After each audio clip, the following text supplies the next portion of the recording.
নমস্কার বন্ধুরা, আজকে আমি তৈরি করেছি বাঁধাকপির চপ। আমি সুচিত্রার পিঠাবিলাসী রান্নাঘরে আপনাদের সবাইকে স্বাগত জানাই। এই বাঁধাকপির চপগুলো খেতে কিন্তু অনেকটাই টেস্টি হয়।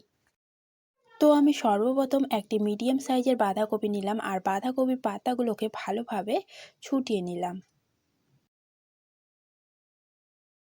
মোটামুটি আমি 6 থেকে 7টি পাতাকে ছুটিয়ে নিলাম। তারপরে জল দিয়ে ধুইয়ে নিলাম।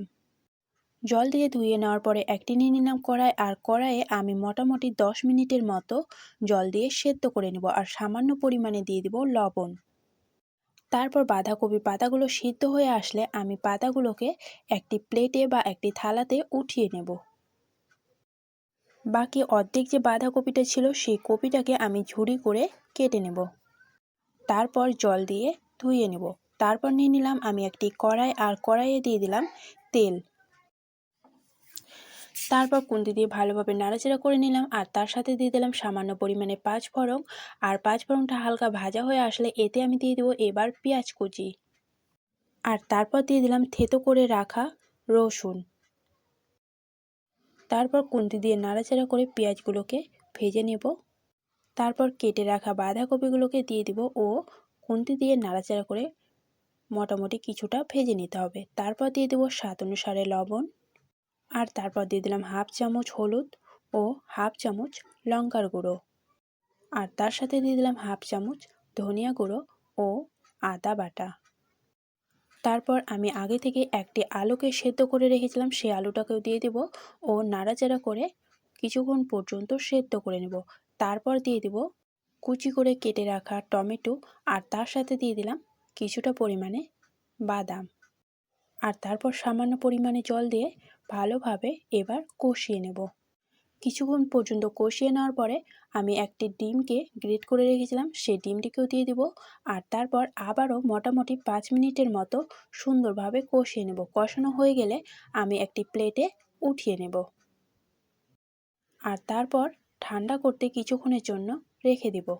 তারপর বাকি জিনিসগুলোকে রেডি করে নেই। তারপর নিয়ে নিলাম একটি পাত্র, আর পাত্রে আমি দিয়ে দিলাম 3 চামচ বেসন, আর তার সাথে দিয়ে দিলাম 3 চামচ চালের গুঁড়ো, আর দিয়ে দিলাম হাফ চামচ লবণ ও হাফ চামচ লঙ্কার গুঁড়ো, আর হাফ চামচ দিয়ে দিলাম ধনে গুঁড়ো। তারপর দিয়ে দিলাম হাফ চামচ হলুদ গুঁড়ো, আর তার সাথে দিয়ে দিলাম রসুন বাটা। আমি কিন্তু রসুনটাকে ভাজা করে বেটে নিয়েছিলাম। তারপর জল দিয়ে সুন্দর একটি ডো তৈরি করে নেব। তারপর কিছুক্ষণ পর্যন্ত ফেটিয়ে নিব, আর ফেটিয়ে নেওয়ার পরে মোটামুটি আমি 5 মিনিটের জন্য রেস্টে রেখে দিব। তারপর আমি কপির পাতাগুলো যে সেদ্ধ করে রেখেছিলাম সেই পাতাগুলো নিয়ে নেব, আর যে কপির সবজিগুলো রান্না করেছিলাম সেই কপিগুলো দিয়ে পাতার উপর দিয়ে দেব ও সুন্দরভাবে ভাজ করে নেব। একই রকমভাবে বাকিগুলোকেও তৈরি করে নেব। আমি যে ব্যাটারটি তৈরি করে রেখেছিলাম সেই ব্যাটারের মধ্যে এগুলোকে এবার দিয়ে দেব। তারপর আমি নিয়ে নিলাম একটি কড়াই, আর কড়াইয়ে দিয়ে দিলাম তেল, আর তেলটাকে কিছুক্ষণ পর্যন্ত গরম করে নিলাম। তারপর যে চপগুলো আমি আটার মধ্যে দিয়ে দিয়েছিলাম সেই চপগুলো এবার একটা একটি করে তেলে ছেড়ে দিব। একই রকমভাবে বাকিগুলোকে দিয়ে দেওয়ার পরে মোটামুটি 5 মিনিট পরে একটি খুন্তি দিয়ে উল্টিয়ে দিতে হবে। আর হ্যাঁ, আমার ভিডিওটি দেখে যদি আপনাদের ভালো লাগে একটি লাইক করে দিবেন ও চ্যানেলটিকে সাবস্ক্রাইব করে পাশে থাকার অনুরোধ রইল। আর আমার ভিডিওটি যদি ফেসবুক পেজ থেকে দেখে থাকেন পেজটিকে ফলো করে পাশে থাকার অনুরোধ রইল।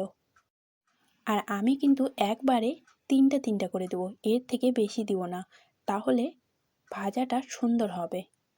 চপগুলোকে উল্টিয়ে দেওয়ার পরে মোটামুটি আবারও 5 মিনিট পরে একটি হাতা বা খুন্তির সাহায্যে আবারও উলটপালট করে দিতে হবে।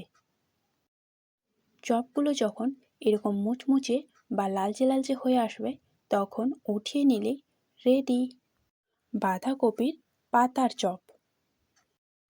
আমি একই রকমভাবে বাকিগুলোকেও তৈরি করে নিলাম। বাকিগুলোকেও ভেজে নেওয়ার পরে আমি নিয়ে নিলাম একটি প্লেট, আর প্লেটে এবার আমি সাজিয়ে নেব। সাজিয়ে নিলেই বাঁধাকপির চপ রেডি। আর হ্যাঁ, জানেন তো এই চপগুলো খেতে কিন্তু অনেকটাই সুন্দর হয়। তাই একবার হলেও এভাবে এই চপটি তৈরি করে খেয়ে দেখবেন। আর এখনও পর্যন্ত আমার চ্যানেলটিকে যদি সাবস্ক্রাইব করে না থাকেন, চ্যানেলটিকে সাবস্ক্রাইব করে পাশে থাকার অনুরোধ রইল। নমস্কার।